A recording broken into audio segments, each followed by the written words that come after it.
दिल्ली और कई राज्यों में भयंकर बारिश हुई, जिसके कारण कई जगहों पे पानी भरा हुआ था। हमारे विधायक, हमारे पार्षद, हमारे मंत्री जितना उनसे बन सका उन्होंने मौके पे जाकर काम किया। अधिकारियों को, कर्मचारियों को बुलाकर और जो जरूरी इंतजाम हो सकता था वो इंतजाम किया। लेकिन इस बीच एक अत्यंत दुर्भाग्यपूर्ण घटना हुई। लेकिन मैं ये देख रहा हूं कि उस घटना पर भारतीय जनता पार्टी पूरी तरह से मौन है। दिल्ली के एलजी महोदय पूरी तरह से शांत है, मौन है, उनके मुंह से एक शब्द नहीं निकल रहा। वजह क्या है? वजह यह है कि मयूर विहार फेज 3 के इलाके में दिल्ली यूपी के बॉर्डर पे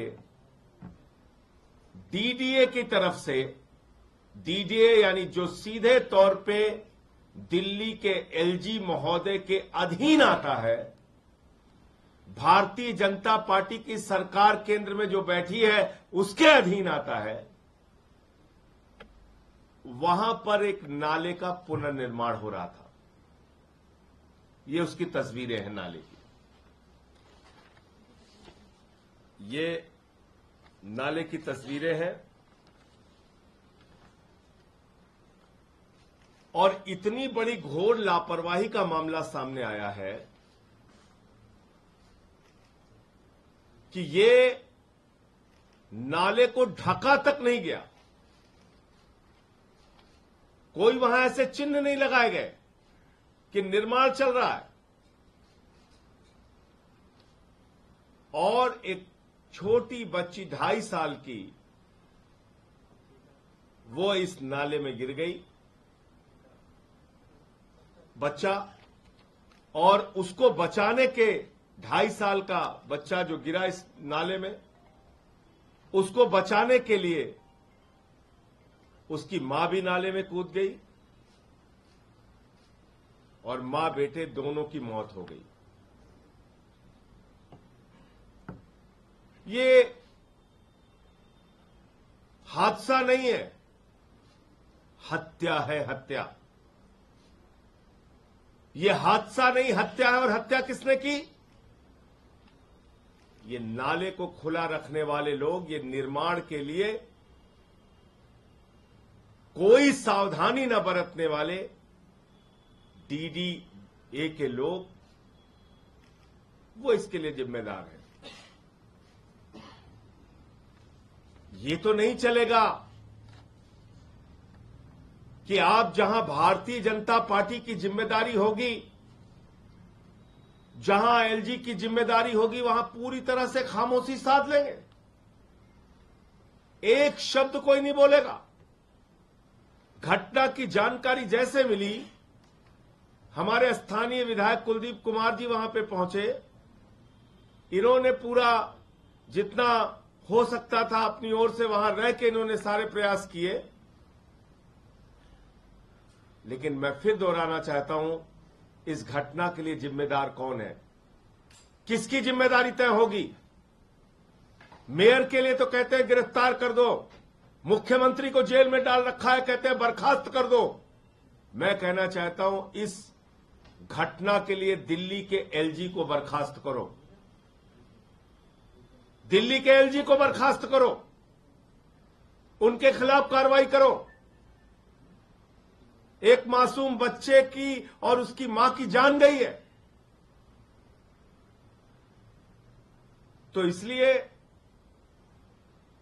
आज डीडीए किस प्रकार से काम कर रहा है, भारतीय जनता पार्टी किस प्रकार से काम कर रही है। और अभी जब मैं आ रहा था तो मैंने देखा संसद लीक हो गई है, बाहर पेपर लीक होता है, अंदर संसद लीक होती है, हर जगह लीक हो रहा है। मोदी है तो मुमकिन है। हर जगह लीक, हर जगह लीकेज, हर जगह रिश्वतखोरी। बुंदेलखंड एक्सप्रेस बनेगा, उसमें गड्ढा। पूर्वांचल एक्सप्रेस वे बनेगा, उसमें गड्ढा। द्वारका एक्सप्रेस बनेगा, उसमें गड्ढा। अनाप शनाप निर्माण में पैसे। कहीं दिल्ली का एयरपोर्ट गिरेगा, कहीं राजकोट का, कहीं जबलपुर का, कहीं अटल सेतु ही दरार पड़ जाएगी उसमें, कहीं मोरबी का पुल गिर जाएगा, कहीं बिहार में कई पुल गिर जाएंगे। ये क्या हो रहा है इस देश के अंदर? इलेक्टोरल बॉन्ड से कितनी रिश्वत खा ली है भाजपाइयों ने, कितना चंदा लूट लिया है, कितने पैसे खा के लोगों की जान जोखिम में डालोगे? अरे पैसे खा रहे थे तो कम से कम इतना तो सोच लेते कि जिस संसद भवन में बैठते हो वहां पे प्रधानमंत्री जी भी बैठते हैं। संसद भवन के अंदर जिन कंपनियों ने काम किया, उन्होंने भारतीय जनता पार्टी को इलेक्टोरल बॉन्ड के जरिए कितनी रिश्वत दी, कितना चंदा दिया, इसकी जांच होनी चाहिए। और एक कंपनी जिसका नाम सामने आ रहा है, इसमें एक महोदय हैं जिन्होंने इसका नक्शा तैयार किया है। ये है इसकी डिजाइन तैयार करने वाले HCP design planning and management private limited. ये है मिस्टर बिमल पटेल और ये गुजरात से आते हैं।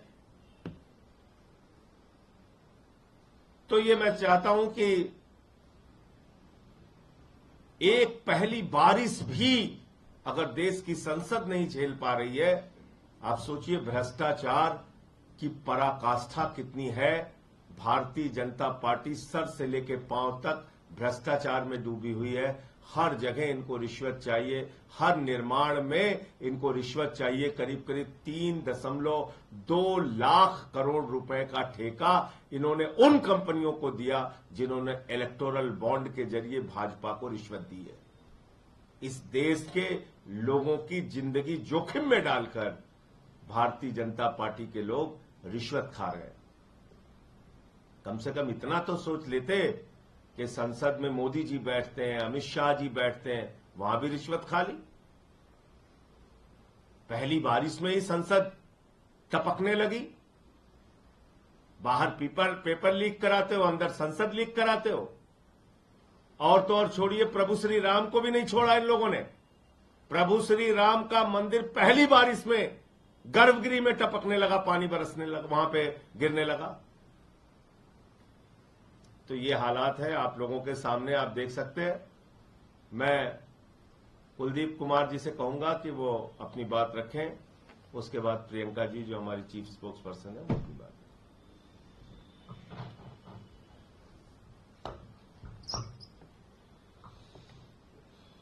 अभी सारी बात बड़े विस्तार से संजय भैया ने आपको बताई और मुझे बड़े दुख के साथ कहना पड़ रहा है कि प्रशासन की नाकामी की वजह से, डीडीए की नाकामी की वजह से कल शाम एक मां बेटे की मृत्यु हो गई। जैसा बताया कि जो दिल्ली और यूपी की खोड़ा कॉलोनी के बीच में जो ड्रेन है, जो नाला दिल्ली डेवलपमेंट अथॉरिटी डीडीए बना रहा है, जिसको बहुत कहने के बाद, तमाम पत्र लिखने के बाद उसका काम बड़ी मुश्किल से शुरू हुआ और उसके बाद उसके निर्माण कार्य में जिस प्रकार से उस जगह को खाली छोड़ा गया, उसमें पहले एक बेटा गिरा और उसको बचाने के चक्कर में उसकी मां अंदर गई और दोनों की उस पर डूबने से मृत्यु हो गई। अब मैं पूछना चाहता हूं कि दिल्ली के उपराज्यपाल महोदय, सीधे तौर पे जो दिल्ली का डीडीए विभाग है वो सीधे तौर पे आपके अंतर्गत आता है। हम हर बार कहते हैं कि आपको जल बोर्ड के काम में इंटरफेयर करने का बड़ा शौक है, आपको दिल्ली के कामों में इंटरफेयर करने का बड़ा शौक है, आपको अधिकारियों को धमकाने का बड़ा शौक है, लेकिन जो विभाग सीधे तौर पे आपके अंतर्गत आते हैं उन विभागों पर आपका कोई रत्ती भर भी ध्यान नहीं है। ये जो मृत्यु हुई है ये सही का ये कोई हादसा नहीं है, ये पूरी तरह से हत्या है जो उन अधिकारियों की लापरवाही के कारण हुई जिन्होंने बिना बैरिकेडिंग के, बिना किसी चिन्ह के उस जगह को खाली छोड़ा, जिसको पता था कि बरसात चल रही है दिल्ली में और लगातार उसके बावजूद भी उस जगह को खाली छोड़ा गया जिसमें गिरने से उनकी मृत्यु हो गई। तो ऐसे अधिकारियों को राज्यपाल महोदय, ऐसे अफसरों को कब आप सजा देंगे, कब उनको सस्पेंड करेंगे और कब उनके ऊपर हत्या का मुकदमा दर्ज करेंगे? आज इस प्रेस कॉन्फ्रेंस के माध्यम से मेरी विनती है, उन परिवार को न्याय मिले, उन अधिकारियों के खिलाफ हत्या का मुकदमा दर्ज हो, वो सस्पेंशन उन अधिकारियों का, और उपराज्यपाल महोदय सबके सामने आकर इसकी जिम्मेदारी ले कि उनकी लापरवाही के कारण एक मां बेटे इस दुनिया से चले गए, उनके अधिकारियों की लापरवाही के कारण, तो उनको न्याय मिले, उनको इंसाफ मिले। और जब ये घटना हुई उस समय, रात के समय भी मैं उस जगह पर मौजूद था और उसके बाद अस्पताल के अंदर उनके शवों को रखा गया, मॉर्चरी में पोस्टमार्टम के लिए रखा गया। हम तब भी वहां मौजूद थे, इसके अंदर हम उनके साथ हैं, इस दुख की घड़ी में हम उनके साथ खड़े हुए हैं। लेकिन आज जो लोग बात बात पर राजनीति करने आते थे वो लोग गायब हैं, क्योंकि अब जो गलती है वो उपराज्यपाल महोदय की है। उपराज्यपाल महोदय के प्रवक्ता अब सामने नहीं आएंगे, वो घरों में दुबक के बैठ जाएंगे, उनको इंसाफ मिले। हमारी यही इनसे विनती है, यही इनसे गुहार है। और अभी जब मैं आपसे बात करने के लिए आ रहा था तो उसी समय मुझे जानकारी मिली, मैं अभी और कंफर्म करूंगा, कि डीडीए की किसी बिल्डिंग में करंट लगने से किसी बच्चे की मौत हुई है, 12 साल के बच्चे की। तो आप देख सकते हैं किस तरीके से हालात हैं। मैं प्रियंका कक्कड़ जी जो चीफ स्पोक्स पर्सन है हमारी, उनको कहूंगा अपनी बात। आदरणीय सांसद जी और आदरणीय विधायक जी ने जो बात कही उसी को आगे ले जाते हुए, दिल्ली में मल्टीप्लिसिटी